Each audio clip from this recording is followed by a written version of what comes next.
Luna চোখ খুলল এবং বুঝতে পারল যে সে আর পৃথিবীতে নেই।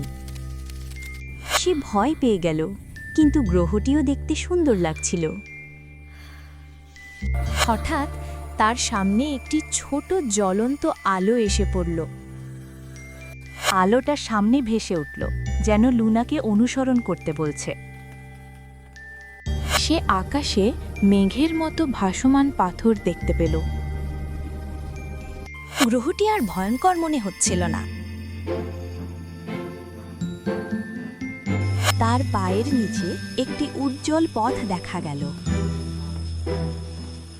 পথের শেষে লুনা একটি উজ্জ্বল দরজা দেখতে পেল।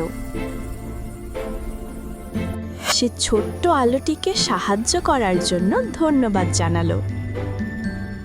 লুনা ভয় না পেয়ে আলোতে পা রাখল। এক পলকে সে পৃথিবীতে ফিরে এলো। লুনা হাসল, জেনে যে জাদুকরী গ্রহটি বাস্তব।